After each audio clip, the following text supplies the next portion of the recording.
आता डोळ्यांच्या सर्व आजारांवर अत्याधुनिक उपचार कणकवलीत, तेही अगदी माफक दरात.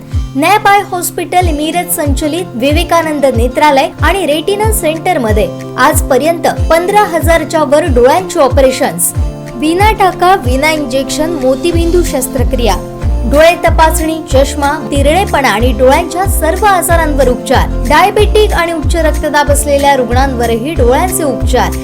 आजच संपर्क करा विवेकानंद नेत्रालय आणि रेटिना सेंटर, प्रहार कार्यालयाच्या शेजारी, सनराइज टॉवर, श्रीधर नाईक चौक, मुंबई गोवा हायवेवर, कणकवली.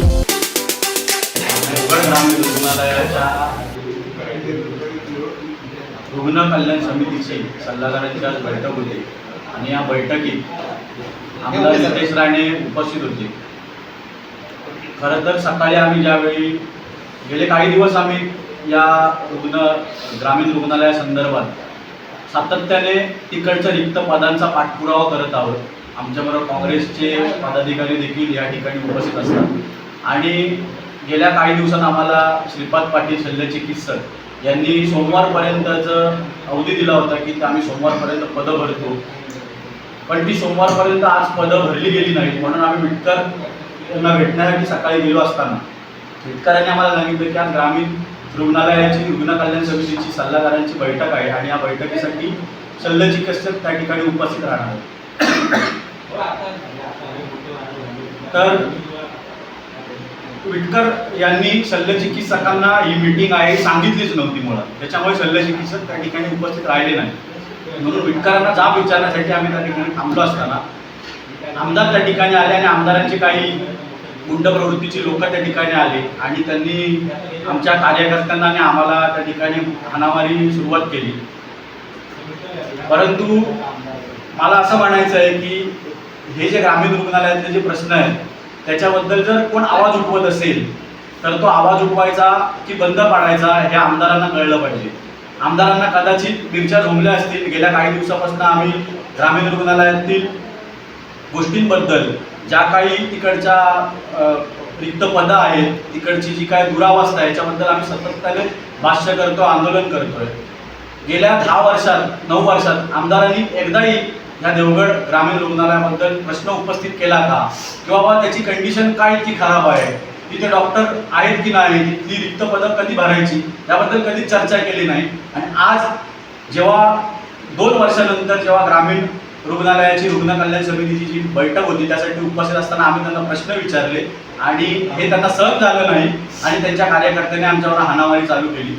जर ह्या पद्धतीत नितेश राणे आणि त्यांचे कार्यकर्ते जर वागणार असतील तर यांना जशाच तसं उत्तर याच्या पुढच्या काळात दिलं जाईल. जोपर्यंत देवगड ग्रामीण रुग्णालयाची सुस्थितीत देवगड तालुक्याचं रुग्णालय येत नाही तोपर्यंत आम्ही अशाच पद्धतीत आंदोलन करत राहणार. आताच्या झालेल्या घटनेच्या बाबतीत तुमची भूमिका, पुढची रणनीती व तुमच्या सनदशील मार्गाने जाण्याचा काय इरादा आहे का? याच पद्धतीने उत्तर देणार आणि आताही दिलंय याच पद्धतीत यापुढे पण उत्तर देणार. जेव्हा जेव्हा देवगड तालुक्याच्या विषयी जो प्रश्न येईल त्याच्यावर आम्हाला आवाज उठवायचा तेव्हा आम्ही आवाज उठवणार. आम्ही कोणालाही घाबरत नाही आणि भीक घालणार नाही.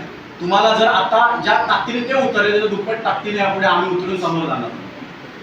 आणि जोपर्यंत देवगड तालुक्यातले हे प्रश्न मिटत नाहीत, जोपर्यंत देवगड तालुक्यातल्या समस्या मिटत नाहीत तोपर्यंत आमचं आंदोलन असंच चालू राहणार.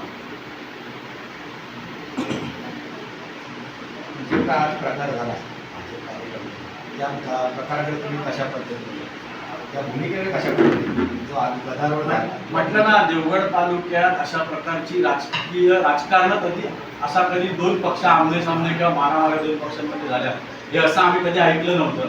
परंतु आज आमदारांनी या गोष्टीला छेद दिलाय. आमदारांनी आज पूर्ण तयारीनिशी ते आले होते ह्याच गोष्टीसाठी. आम्हाला फक्त ग्रामीण रुग्णालयाच्या प्रश्नाबाबत विचारणा करायची होती. सल्लागार समितीची बैठक होती ना, तुम्हाला उत्तरं द्यायची होती. ती उत्तरं न देता तुम्ही आज फक्त हाणामाऱ्या करायची, कोणीतरी डोकी फोडायची. आणि ज्या ह्या अगोदरच्या माझ्या बाईट होत्या त्या कदाचित त्यांना झोंबल्या असतील म्हणून त्यांनी आज प्रकार केला.